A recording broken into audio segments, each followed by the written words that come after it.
Didn't we do this like last week?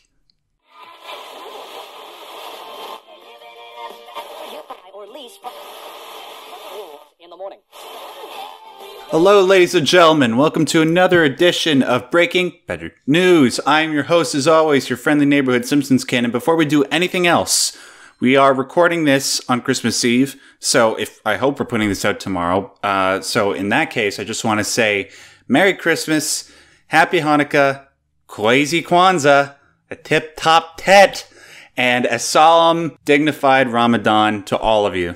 Now, I'd like to introduce to you guys, my God, Allison Tiemann. Wow. That's from The Simpsons, in case anybody didn't get that. You know what? This just expectations. How can I do anything but fail now? Well, I mean, like, you've been doing a pretty good job so far. Oh, okay. All right. Well, fair enough. Just don't let it go to your head, Allison, like it usually does. I see. I mean, if it does go to my head, then I guess the world implodes or something. We experience the heat death of the universe or something, or maybe the sun goes supernova. Good to know you're spreading the Christmas cheer there, Allison. I just wanted to say, speaking of supernovae, yeah, I've never liked supernovae. Not even a champagne supernovae? I have not tried one, so I can't say. It's a song by Oasis. Anyways, let's talk about this particular issue because this is what's on everybody's mind right now. Got to knock this out. This past week, the news outlet The Wrap came across some blog posts from a certain Cenk Uygur. Yes, the very same Cenk Uygur from the Young Turks. Didn't we just talk about a Young Turk like a few days ago? Why are we doing this again? And why do I have to defend? Anyways, Cenk Uygur was a very prolific writer back in the day. He was very, very edgy, and as Sargon would put it, very red-pilled. Back in around 1999, around that time, he did a whole bunch of really, really risque blog posts. Just let me read you some quotes from, well, here's one when he was living in Miami, Florida, and he was complaining about the lack of sex that he was getting at that time. Quote, "Obviously the genes of women are flawed. They are poorly designed creatures who do not want to have sex nearly as often as needed for the human race." I'm sorry, I can't read this without laughing. It's so absurd. Who do not want to have sex nearly as often as needed for the human race to get along peaceably and fruitfully. He also bragged about kissing 23 different women and feeling countless breasts during 2003 Mardi Gras in New Orleans. 2004, he described teenage girls he met near a gas station in Pennsylvania as whores in training, literally looking for boys to pick them up. Because these came out, Cenk obviously had to apologize for them, and he did so in a little segment that he released on the Young Turks YouTube channel. Here's a couple of quotes from his apology. "If you read that today, what I wrote 18 years ago, and you're offended by it, you're 100% right. And anyone who is subjected to that material, I apologize too. And I deeply regret having written that stuff when I was a different guy. When you read it now, it looks really honestly ugly, and it's very uncomfortable to read." And he also added something about the fact that he was still a conservative at the time who thought that stuff was politically incorrect and edgy, but then he graduated to being a progressive liberal, and now he's all okay.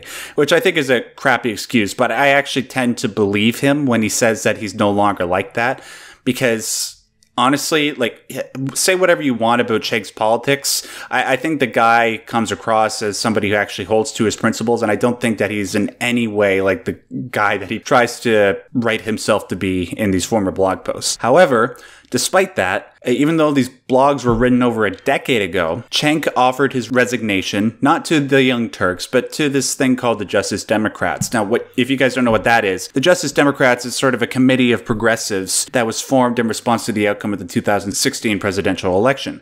They weren't happy that Hillary Clinton went against somebody that was seemingly so unpopular at the time as Donald Trump. And then I remember, like, when they were doing their 2016 election recap, I think Cenk said something to the effect of, "This is war now on the Democratic Party." I could be wrong about that, so take that with a grain of salt. Anyways, the Justice Democrats' stated goal is to reform the Democratic Party and replace corporate-backed congressmen and women, and their other political goals include stuff like universal health care as a right, making the minimum wage a living wage, free college, that sort of thing. And in response to all this, The Justice Democrats put out the following statements on Twitter. We are deeply disturbed by recent news regarding Cenk Uygur. His language and conduct is horrifying and does not reflect our values as Justice Democrats. We should be hypocrites to not act immediately and ask for his resignation. Justice Democrats is dedicated to creating a progressive movement that challenges patriarchy and systemic racism and stands by the values of our platform. I fail to see what this has to do at all with racism, but anyways. The fallout from these blog posts extends to another founding member of the Justice Democrats, Kyle Kulinski. If you guys don't know who he is, he runs a YouTube channel called Secular Talk. Talks a lot about progressive politics there as well. He said that the overwhelming majority of staff at the Justice Democrats said that either Cenk goes or they go. Kulinski also said that Cenk will continue to support the JD from the outside. He says that Cenk has become the polar opposite kind of person to the person that wrote those blog posts originally. And he also brings up the following point, which I think is really important to note. He says that there have been no complaints about any misconduct from Cenk Uygur in the last 18 years. And in response to Kyle's resignation, a YouTube commenter said the following, and just so we can wrap this up pretty quickly, I'm just going to read it because it pretty much sums up my thoughts on this and a lot of other people's thoughts regarding this whole situation. This comes from a guy named Coupinator. Quote, "It's done. Justice Democrats is done. The left is constantly eating each other, and this is one more event of such. Cenk wrote stupid shit over a decade ago, yet despite working diligently for years for the progressive cause, despite being the single largest advocate and enthusiast of the Justice Democrats movement, he was forced to resign. If Cenk is not good enough as a progressive for Justice Democrats, then the group is destined to be lost by infighting and purity tests." Now, with all that out of the way, Allison, 2 quick questions.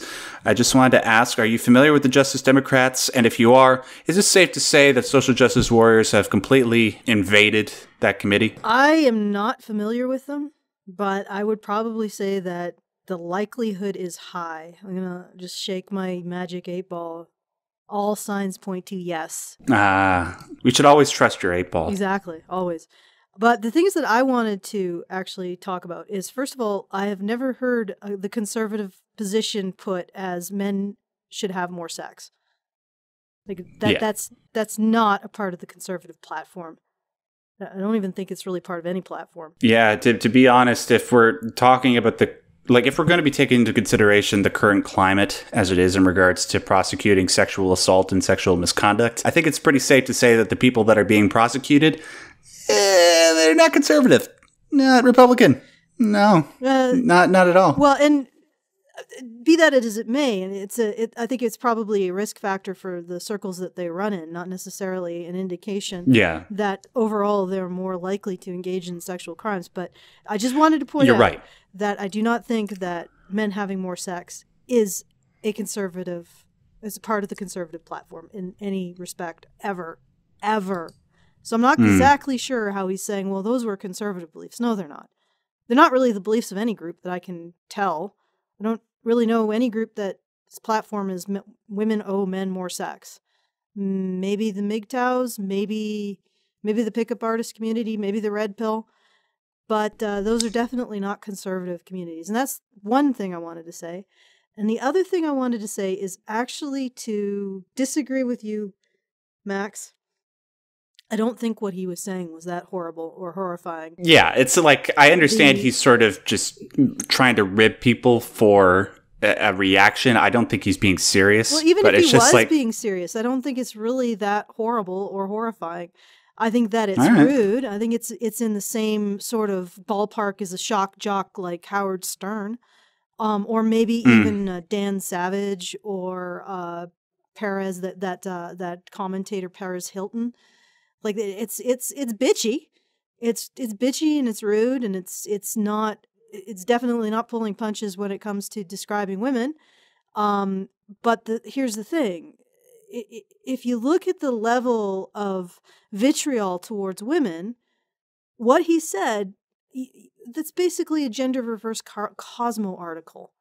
Imagine a Cosmo article where it's like, if you're not schlicking my bean by the third date, I'm throwing you to the curb. I mean, it's right out of frickin' Cosmo. It's like all he would have to do to write for Cosmo is just call himself Cenkina Uygurin or whatever. And just, new byline and just reverse all the genders. And if he wanted to write for like the New Yorker or an opinion piece from the New Yorker or Guardian or Slate or HuffPo, that particular statement, what was it? Obviously, the genes of women are flawed. Well, you just reverse the genders. Obviously, the genes of men are flawed. They are poorly designed creatures who do not want to insert verb of choice or activity of choice as often as needed for the human race to get along peaceably and fruitfully. I mean, that is the thesis. That's the byline for like how many Guardian articles, Guardian opinion pieces on men. I mean, we're just basically we're fish swimming in this water. And the funny thing is that he's being held to a standard that these women are not. And of course they'll say, well, patriarchy means we don't have to be held to blah, blah, blah. But it's mainstream. Like the idea that men are not doing something enough for the world to be perfect or the world to be a utopia is a mainstream opinion. It's completely non-controversial. And yet Cenk had the same opinion 18 years ago about women, and he's being removed from a group that's obviously important to him if he's one of the biggest proponents of it. And he's you know, it's the whole head of social ostracization is beginning to drum itself up for him. And it's like, well, wait a second. So you're holding men to a higher moral standard. Women are free to write opinion piece after opinion piece. They'll be published in supposedly reputable journals about how men are genetically flawed unless they do whatever it is that they want. Schlick their bean on the third date. And that's fine. That's perfectly fine. Women can kick men as much as they want. They can call them whatever names they want, but men are held to a much higher moral standard. And it's so obvious with this. It's so obvious when you reverse the genders, because think about it. Think about how innocuous a statement that becomes when somebody's just saying, oh, men are genetically flawed and poorly designed, and they should be doing more of something in order to make the world peaceful. It's like, 2 words: toxic masculinity. Yeah, exactly. And this is the world that we inhabit now. There are basically 2 rule systems. Men have to mind their P's and Q's. They have to mind where their hands go.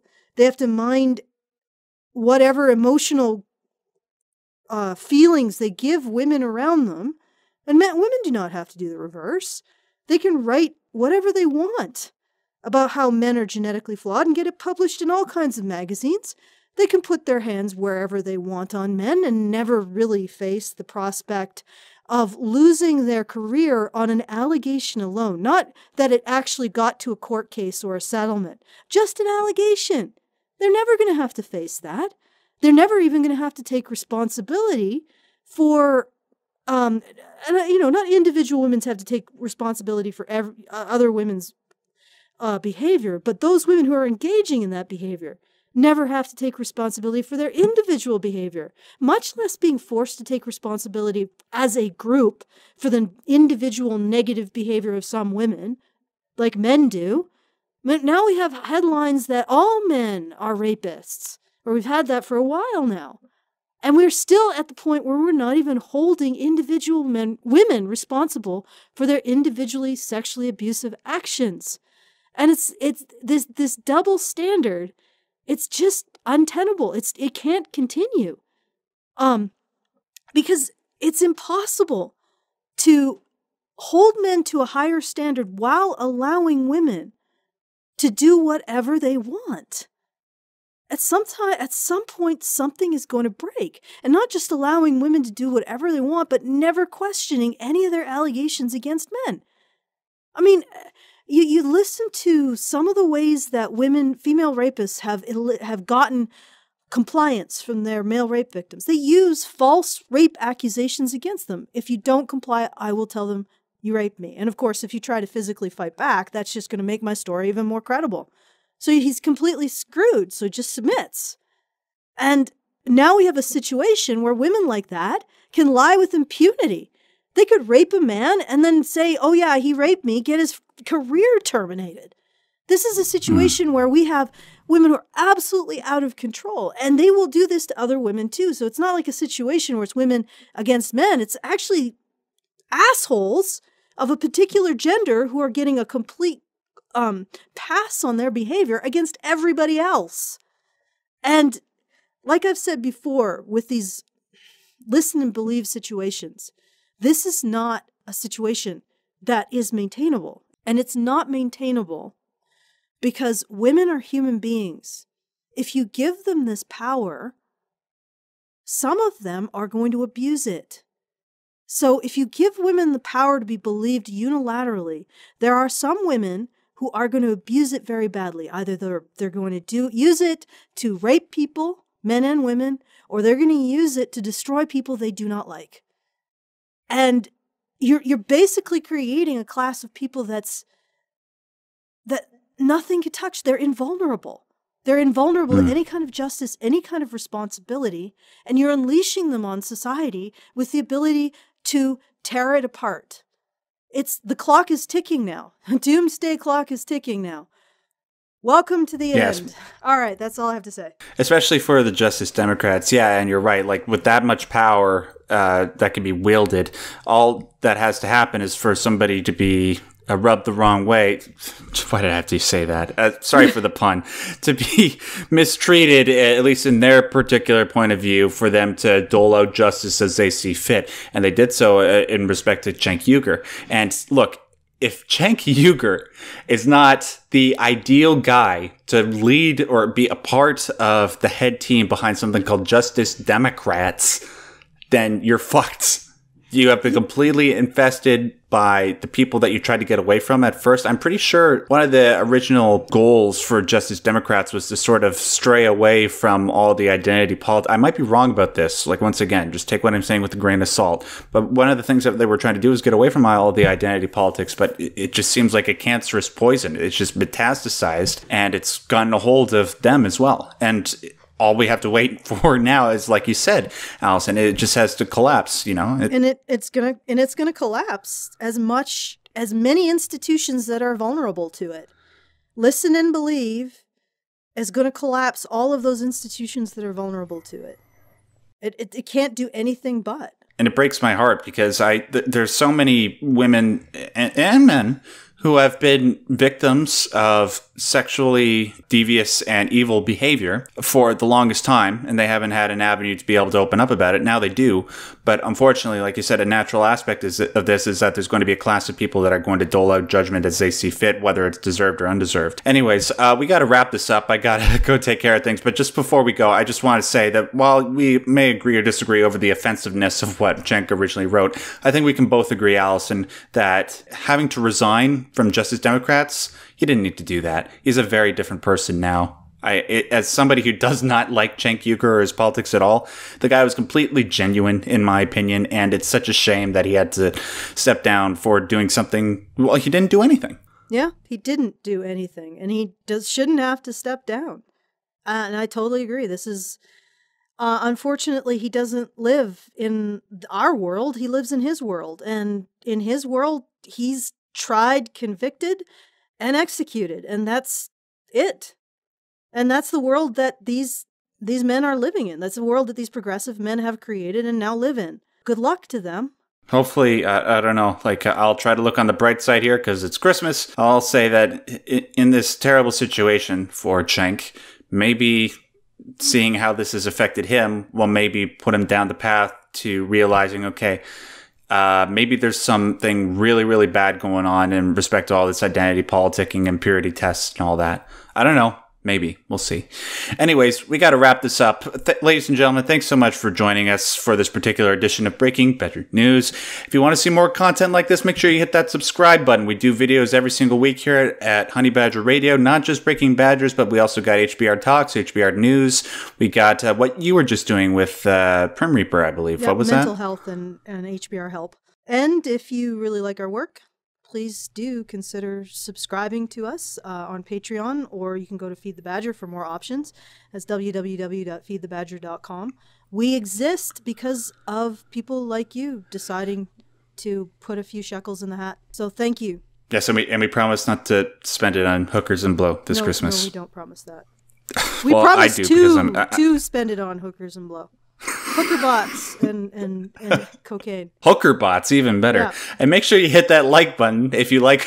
Hit that like button if you want hooker bots this Christmas. And if you want to continue this conversation, make sure you leave a comment down in the comment section below. Whether you agree or disagree, we want to hear what you guys have to say. That'll do it for us. happy holidays, and until next time, have a lovely, lovely day.